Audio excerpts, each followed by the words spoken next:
Selamat malam. Aksi marah-marah Menteri Sosial Tri Risma hari ini lagi-lagi menggegerkan publik dan juga menarik komentar banyak pihak.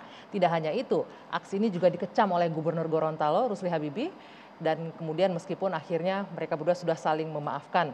Dan Risma juga disarankan untuk ikut anger management atau manajemen kemarahan karena tindakannya dinilai sudah kelewat batas dan tidak pantas. Apakah gaya marah-marah seperti ini efektif untuk memimpin lembaganya ataukah tindakan Risma ini hanya sekedar untuk mencari perhatian publik?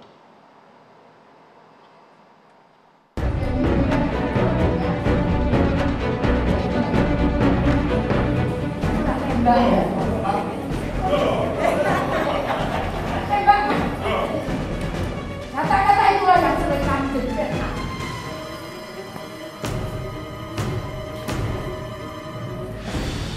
Itu sering menang, tahu nggak?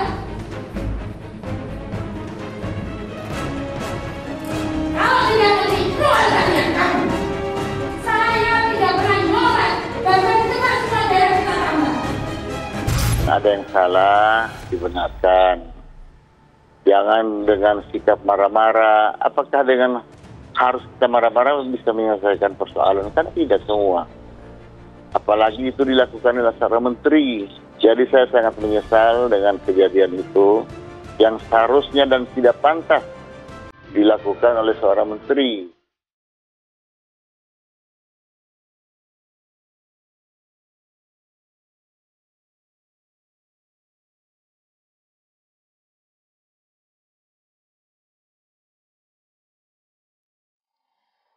Dan pemirsa, akhirnya buntut dari kemarahan Menteri Risma, akhirnya Bupati Gorontalo mencopot Kepala Dinas Sosial Gorontalo.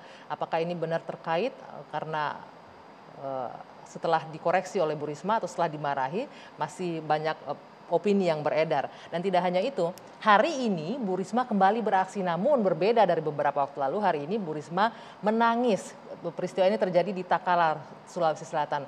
Nah, untuk berbincang malam hari ini, kita akan berdiskusi dengan sejumlah narasumber yang sudah hadir bersama saya di studio. Saya perkenalkan satu persatu. Di sebelah kanan saya ada Mas Arya Bima, politisi PD Perjuangan. Ini koleganya Bu Risma. Selamat malam. Selamat malam, selamat malam. Sehat ya Mas ya? Sehat dan waras. Sehat dan waras, boleh digunakan mic-nya Mas Arya Bima. Oke, di sebelah sana ada staf khusus Mensesnek, Bung Faldo Maldini. Selamat malam, Bung Faldo. Selamat malam semuanya, Assalamualaikum. Waalaikumsalam. Salam sehat. Salam sehat. Di sebelah kiri saya ada Prof. Musni Umar. Selamat malam, Prof. Sosiolog. Selamat malam, Assalamualaikum. Waalaikumsalam. Dan di ujung sana ada Kang Ujang Komarudin, pengamat politik. Selamat malam. Siap, selamat malam semuanya. Assalamualaikum. Waalaikumsalam. Nah, ini saya mau langsung tanya nih ke koleganya nih, Mas Arya Bima. Ini Bu Risma ini kita tahu track recordnya mulai dari wali kota sampai sekarang ke menteri. Kayaknya ini habit ya Mas ya, suka marah-marah segala macam itu dibawa ke sini. Apakah memang gayanya Bu Risma seperti ini dan apakah partai atau temannya sendiri melihat ini hal yang efektif dilakukan ketika running organisasi ataupun running sebagai wali kota dulu sekarang jadi menteri? Efektif apa enggak? Iya efektif. Jadi Bu Risma ini ada karakter watak ya. Oke. Kalau orang Jawa bilang bahwa kalau watuk iso ditambani, yen watak itu ya sudah apa adanya. Artinya apa itu? Saya orang Padang. Kalau batuk itu bisa disembuhkan. Oke. Tapi kalau watak saya, watak Bu Risma, watak Kang Ujang, udah itu watak. Ya, itu wataknya. Itu. Tidak bisa dirubah. Tidak bisa ditambani. Ya kan? Itu sudah dirubah. Kita terima saja. Yang setuju kita hargai, yang setuju kita terima kasih, yang tidak setuju kita hargai. Tetapi tadi saya sampaikan efektif. Buktinya Surabaya kotanya tertata, pelayanan publik bagus. Dia terpilih 2 kali, ya kan, mendapatkan legitimasi dengan legalitas seorang wali kota. Jadi dia bukan seorang the woman of anger, tapi dia adalah seorang wanita yang menyelesaikan berbagai krisis persoalan dan juga memberikan satu solusi yang bagus. Apa harus dengan marah-marah gitu Mas? Loh ini gitu, jangan membiaskan masalah ya. Kalau Bu Risma kemudian dia senyum-senyum, terus ada masalah dia ketawa-ketawa, itu bukan Bu Risma. Itu pencitraan. Oh, kalau ini bukan pencitraan Itu ya? bukan pencitraan, Marah-marah itu ini bukan karakter pencitraan. Bu Risma yang saya ketahui 10 tahun yang lalu. Dan saya melihat bahwa dalam konteks Gorontalo itu harus dilihat jangan marahnya. Marah kan sebagai akibat, sebabnya harus didalami. Bagaimana seorang PKH, pendamping keluarga harapan, itu bukan pegawai Pemkot Gorontalo atau gubernur Gorontalo, tapi dia adalah pegawainya Bu Risma, digaji oleh Kemensos. Ditanya mengenai satu desa dan dia nggak ngerti, nunggu lurahnya, maka dia marah. Jadi yang ingin disampaikan secara hierarki ya wajar atasan memarahi bawahannya begitu ya? Karena stafnya Bu Ya Risma. kemarin itu efektif menghasilkan sesuatu yang kemarin dikritik soal kartu-kartu yang marah ke Bank Himbara. Faktanya memang setelah marah sekarang bank-bank dan Kemensos mengantar kartu-kartu itu ke orang-orang yang tidak bisa ngambil kartu, bahkan ngantar duit itu. Ini efektif juga kalau saya lihat faktanya itu kepala dinas sosial langsung dicopot itu loh oleh bupatinya. Ya bagaimana? Masalahnya itu ada 8 juta hasil sisiran data yang 21 juta data yang kacau dari 101 keluarga miskin itu 21 juta kacau. Kemudian mengenai data penerima kartu keluarga harapan 8 juta tersisir menjadi data yang kemarin itu fiktif. 8 juta ini diturunkan kembali kepada kabupaten kota yang mau mengusulkan. Nah di Gorontalo itu justru bukan mengusulkan, tapi dia melaporkan data itu berkurang. Padahal usulannya ada di Kemensos, berarti kepala dinasnya nggak ngerti. Jadi wajar kalau dicopot akhirnya ya.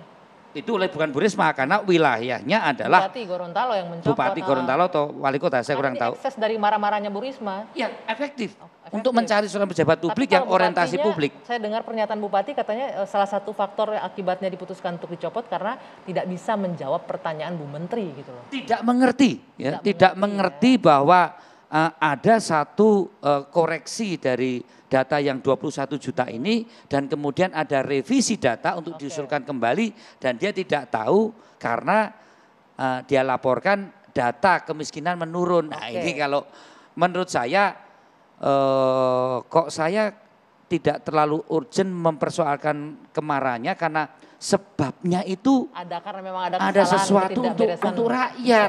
Oke, Ya, bahwa baik. ada yang tidak setuju monggo. Ya, Tapi jangan ditangkap sampai terus poinnya. marah-marahnya itu dijadikan sebagai sesuatu yang tidak efektif, Oke. yang tidak perlu. Bu Risma selalu ketawa-ketawa aja kalau ada suatu masalah yang kan lucu. juga ketawa-ketawa dong ya. Ya oke. Prof Musni, ini kalau dilihat tadi dijelaskan oleh Mas Arya Bima, ini kan udah wataknya. Kalau batuk katanya bisa diobatin, kalau watak emang udah begitu. Dan lagi pula selama ini dari wali kota dengan marah-marah bagus. Kemudian hasilnya juga bagus, Surabaya tertata dengan baik. Kemudian ini juga efektif kok dengan gaya kepemimpinan Bu Risma ini. Kalau Anda melihatnya bagaimana? Ya, terima kasih. Kalau menurut saya, Ibu Risma ini kan pemimpin yang dicontoh, yang diteladani, yang dilihat. Apakah orang yang punya kedudukan tinggi, dia marah-marah ini, tidak akan dicontohi oleh orang? Padahal masyarakat kita kan masyarakat paternalistik. Melihat siapa pemimpinnya itu dia akan ikuti. Menurut saya ini adalah perilaku atau tindakan yang memalukan. Sama sekali tidak mendidik. Pemimpin itu harus memberi sesuatu yang bisa mendidik orang. Membuat orang itu bisa menjalankan apa yang seharusnya dilakukan. Bukan dengan marah-marah. Kalau semua marah-marah menteri begini, itu hancur. Tiap hari kita hanya ngurusin orang marah-marah saja. Tapi tidak mendidik, tapi efektif katanya. Ya Gimana? efektif tergantung kita lihat dari sisi mana. Tapi apakah orang yang tidak marah-marah itu juga tidak efektif? Kalau menurut saya ini adalah salah satu cara untuk mencitrakan diri, keinginan untuk mendapatkan perhatian. Dan itu dia berhasil. Oh, mendapatkan perhatian publik. Ya, apa buktinya menjadi dari wali kota menjadi menteri? Kan itu karena akibat pencitraan yang dilakukan. Nah sekarang dari menteri emang mau jadi apa lagi kalau menurut Ya Anda? tentu mungkin menjadi presiden biasa saja Oh, tergantung jadi- Pak Arya Bima atau menjadi apalah gitu ya. Yang penting betul efektif itu untuk membuat bahwa dia populer, orang hebat lah apa semua. Tapi kalau ada pemimpin kayak begini, rusaklah negara ini Pak. Sekali lagi negara ini dibangun dengan sistem yang ada dan dia bisa menjalankan pemerintahan siapapun juga tidak perlu dengan marah-marah karena sudah ada sistemnya kan. Dan menteri itu kan ada bawahannya. Masa langsung memarahi orang yang di kabupaten itu? Sistem apa kayak begini Pak? Kacau lah negara ini kayak begini Pak. Untung hanya Ibu Risma satu Pak. Bayangkan kalau banyak orang seperti ini. Enggak rusak negara ini. Oke, saya garis bawah ya, memalukan, tidak mendidik. Kenapa harus langsung menterinya sih? Oke, Mas Bima dulu. Ya, saya luruskan sedikit. Itu adalah bawaan dari Kemensos, bukan bawaan wali kota dan gubernur, Pak. Saya luruskan sedikit. Jadi dia mau memarahi bawaannya sebagai pendamping keluarga harapan itu digaji Kemensos dan diangkat Kemensos. Saya luruskan dulu. Jadi Bu Mega tidak memarahi staf, tapi Bu Risma tidak memarahi staf dari pemerintah daerah. Tapi apakah pantas? Ini saya luruskan dulu. Bapak tidak tahu tadi. Bapak mengatakan Bu Risma memarahi orang yang bukan bawahnya. Ini saya luruskan dulu. Saya luruskan dulu. Nanti bisa Bapak tidak tahu konteks dan kontennya tapi komentar. Boleh. Enggak. Itu yang saya kaitkan tadi, yang dia marah kemudian akhirnya kepala dinasnya itu dipecat, diberhentikan. Itu dampak dari apa yang dilakukan. Risma tidak memarahi kepala dinas. Ya betul Pak, tapi dampak dari itu kan Pak. Jadi kita lihat dampak itu kemudian akhirnya menimbulkan masalah dan kita lihat komentar di berbagai tempat itu negatif. Tetapi sekali lagi saya bisa menerima yang disampaikan tadi, ada positifnya. Tapi sekali lagi Ibu Risma itu terkenal karena marah-marah itu Pak. Tidak mungkin Ibu Mega, tidak mungkin Pak Jokowi mengangkat dia kalau tidak kemudian akhirnya populer sekali. Luar biasa namanya Pak. Seluruh negeri ini hafal beliau ini. Tapi apakah patut kita contoh yang seperti ini?